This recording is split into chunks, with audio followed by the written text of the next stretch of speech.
എല്ലാവർക്കും ജാനകീസ് ട്രാവൽ വ്ലോഗിലേക്ക് സ്വാഗതം. ആദ്യം തന്നെ റിക്വസ്റ്റ് ചെയ്യുകയാണ്, ആരെങ്കിലും സബ്സ്ക്രൈബ് ചെയ്യാൻ മറന്നു പോയിട്ടുണ്ടെങ്കിൽ ഒന്ന് സബ്സ്ക്രൈബ് ചെയ്യും.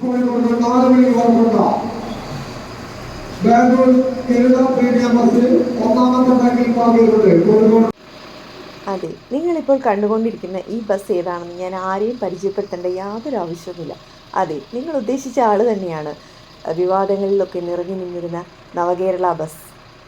മുഖ്യമന്ത്രിയും 20 മന്ത്രിമാരും കാസർഗോഡ് നിന്ന് ട്രിവാൻഡ്രം വരെ നവകേരള സദസ്സിന് ഉപയോഗിച്ചിരുന്ന അതേ ബസ് ഇപ്പോൾ ഗരുഡ പ്രീമിയം എന്ന പേരിൽ കോഴിക്കോട് നിന്ന് ബാംഗ്ലൂരേക്കും തിരിച്ച് ബാംഗ്ലൂരിൽ നിന്ന് കോഴിക്കോടേക്കും സർവീസ് ആരംഭിച്ചു. KSRTCയുടെ സൈറ്റിൽ നിന്നും 1171 രൂപ പ്ലസ് ടാക്സും കൊടുത്താൽ നമുക്ക് ഇതിലേക്ക് സീറ്റ് ബുക്ക് ചെയ്യാവുന്നതാണ്. ഇപ്പോൾ നിങ്ങൾ കണ്ടുകൊണ്ടിരിക്കുന്നതാണ് ഗരുഡ പ്രീമിയം ബസ്സിൻ്റെ എൻട്രൻസ് ആണ്. അപ്പം ഇതിലൂടെ കയറി വന്നു കഴിഞ്ഞാൽ നമ്മൾ കയറി വരുന്നതിൻ്റെ തൊട്ട് ലെഫ്റ്റ് സൈഡിലായിട്ട് വാഷ് ബേസിനും അതിനോടൊപ്പം തന്നെ ബയോ വാക്വം ടോയ്ലറ്റ് സിസ്റ്റവും ഉണ്ട്. ഇത് നമുക്ക് അകത്തോട്ട് കയറാനുള്ള ഒരു എൻട്രൻസ് ആണ്. ഇത് അത്യാവശ്യം നല്ലൊരു വാഷ് ബേസിനാണ്. ഒരു ലോങ് മിററുണ്ട്, പിന്നെ ബാത്റൂം ഫെസിലിറ്റീസ് ഉണ്ട്. പക്ഷേ യൂറിനൽ മാത്രമേ അവർ അനുവദിക്കത്തുള്ളൂ. ആരും അങ്ങനെ യൂസ് ചെയ്യുന്നത് ഞാൻ കണ്ടില്ല. നമുക്കവർ ഹോൾട്ട് ചെയ്യുന്ന സ്ഥലത്താണ് എല്ലാവരും ബാത്റൂം ഫെസിലിറ്റി അവിടുത്തെയാണ് യൂസ് ചെയ്തത്. എമർജൻസിക്ക് വേണ്ടി മാത്രം സജ്ജീകരിച്ചേക്കുന്നതാണ്. പക്ഷേ എങ്കിലും വളരെ അത്യാവശ്യമുള്ളൊരു കാര്യമായിട്ടാണ് എനിക്കും തോന്നിയത്. ഇതാണ് അതിൻ്റെ അകത്തുള്ളൊരു ലുക്ക്. അവിടെ ലഗേജൊക്കെ വെക്കാനുള്ളൊരു ഫെസിലിറ്റീസ് ഉണ്ട്. 26 പേർക്ക് ഇരിക്കാൻ പറ്റുന്ന പുഷ് ബാക്ക് സീറ്റുകളാണ് ഇതിനകത്ത് അറേഞ്ച് ചെയ്തിരിക്കുന്നത്. പിന്നെ അത്യാവശ്യം സ്പീഷ്യസ് ആണ്. പിന്നെ നമ്മുടെ തനത് കലാരൂപങ്ങളുടെ ഒക്കെയാണ് അവിടെ ചിത്രീകരിച്ചിരിക്കുന്നത്. ഇതൊരു TV, അതേപോലെ ഒരു മ്യൂസിക് സിസ്റ്റം. ഇത് ഹൈഡ്രോളിക് ലിഫ്റ്റാണ്. ഹാൻഡിക്യാപ്ഡും ഫിസിക്കലി ഡിസേബിൾഡ് ആയിട്ടുള്ള ആൾക്കാർക്ക് വേണ്ടിയിട്ട് മാത്രം യൂസ് ചെയ്യുന്നതാണ്. പിന്നെ ഒരു ഡസ്റ്റ്ബിൻ ഉണ്ട്.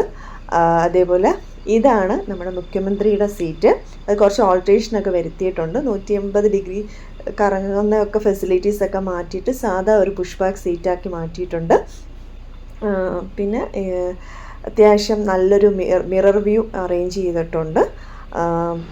ഈ മുന്നിൽ കാണുന്നതാണ് ഡ്രൈവറുടെ ക്യാബിൻ. അവിടെ ഒരു ഡ്രൈവറും ഒരു കണ്ടക്ടറും ഉണ്ടാകും. അതേപോലെ ടെലിവിഷൻ ഫെസിലിറ്റീസൊക്കെ ഉണ്ട്. പിന്നെ നല്ലൊരു സീറ്റിംഗ് ആയിട്ടാണ് എനിക്ക് തോന്നിയത്. ആഡംബരം ഇല്ലാത്ത അത്യാവശ്യം സൗകര്യമുള്ളൊരു ലക്ഷറിയസ് ബസ്സായിട്ടാണ് എൻ്റെ കാഴ്ചപ്പാടിൽ തോന്നിയത്. പിന്നെ ഇതിൻ്റെ റേറ്റിന് മാത്രമാണ് ഒരു ആർഭാടം തോന്നിയത്. വെളുപ്പിന് കറക്റ്റ് 4 മണിക്ക് തന്നെ ഈ ബസ് കോഴിക്കോട് ബസ് സ്റ്റാൻഡിൽ നിന്ന് എടുക്കും. ഏകദേശം 11:30 ടൈം ബാംഗ്ലൂർ പറഞ്ഞിരിക്കുന്നെങ്കിൽ ഒരു 11:45 അവിടെ എത്തിച്ചേരും. അത്യാവശ്യം നല്ല വ്യൂ ഒക്കെയാണ് നമുക്ക് കിട്ടുന്നത്. ആ വ്യൂ ഒക്കെ കണ്ട് സുഖമായിട്ട് പോകാം. ഇത് നേരെ വെളുക്കുമ്പോഴുള്ളൊരു കാഴ്ചയാണ്. ആ ബന്ദിപ്പൂർ ഫോറസ്റ്റിലൂടെയുള്ളൊരു യാത്രയാണ്. അവിടുത്തെ ഫോറസ്റ്റ് റേഞ്ച് ഓഫീസേഴ്സിൻ്റെയൊക്കെ റെസിഡൻഷ്യൽ ഏരിയ ആണ് നിങ്ങൾ കണ്ടത്. ഇത് ബന്ദിപ്പൂർ ഫോറസ്റ്റാണ്. ഇതിൻ്റെ കാഴ്ചകൾ നമ്മൾ എത്ര കണ്ടാലും മതി വരില്ല. ഒപ്പം മൃഗങ്ങളെയൊക്കെ ഇടയ്ക്ക് കാണാൻ പറ്റും. പക്ഷേ എന്തോ എൻ്റെ ഈ യാത്രയിൽ എനിക്കതിനെ ഒന്നും കാണാൻ കഴിഞ്ഞില്ല. പക്ഷേ എങ്കിലും എനിക്കതിൽ വിഷമവുമില്ല. ഈ പ്രകൃതിയുടെ ഈ ഒരു ഭംഗി തന്നെ കാണുക എന്നുള്ളത് നല്ലൊരു കുളിർമ നൽകുന്ന ഒരു കാര്യമായിരുന്നു. ഒപ്പം നല്ലൊരു യാത്ര. ഇത് നമ്മൾ ഇടയ്ക്കൊരു ഹോൾട്ടിങ് ഉണ്ടായിരുന്നു ഗുണ്ടൽപേട്ട്. അവിടെ ഇറങ്ങിയപ്പോൾ ഉള്ള ഞാൻ ബസ്സിനെ ഒന്നും കൂടെ ഒന്ന് വൃത്തിയായിട്ടൊക്കെ ഒന്ന് വീഡിയോ എടുത്ത്. കാരണം നമ്മൾ വെളുപ്പിന് സ്റ്റാർട്ട് ചെയ്ത് കാരണം അതൊന്നും നമുക്ക് ചിത്രീകരിക്കാൻ കഴിഞ്ഞിരുന്നില്ല. കേരളത്തിൻ്റെ തനത് സാംസ്കാരിക ചിത്രങ്ങളുമാണ് ബസ്സിൻ്റെ ബോഡിയിൽ ചിത്രീകരിച്ചിരിക്കുന്നത്. നല്ല അടിപൊളി കളർ കോമ്പിനേഷനാണ്. അത് ചോക്ലേറ്റ് ബ്രൗൺ ആൻഡ് യെല്ലോ കോമ്പിനേഷൻ. ഭാരത് ബെൻസിൻ്റെ OF 1624 എന്ന മോഡലാണ്. ഞാനിവിടെ സ്പെസിഫിക്കേഷൻസ് കൊടുത്തിട്ടുണ്ട്. SM കണ്ണപ്പ ഓട്ടോമൊബൈൽസ് മണ്ഡിയ ബാംഗ്ലൂരാണ് ഇതിൻ്റെ ബോഡി ബിൽഡ് ചെയ്തിരിക്കുന്നത്. ഒപ്പം നല്ല സുഗമമായ ഒരു യാത്രയാണ്. ഏകദേശം 1.05 crores ഇതിൻ്റെ എക്സ്പെൻസ് വന്നിരിക്കുന്നത്. ഇപ്പോൾ നമ്മൾ ഏകദേശം ബാംഗ്ലൂർ എൻ്റർ ആയിക്കഴിഞ്ഞു.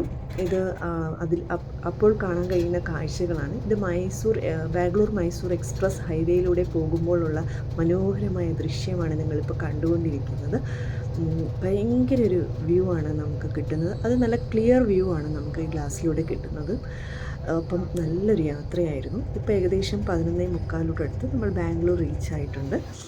സോ എല്ലാവർക്കും എൻ്റെ വീഡിയോ ഇഷ്ടപ്പെട്ടു എന്ന് കരുതുന്നു. Thanks for watching.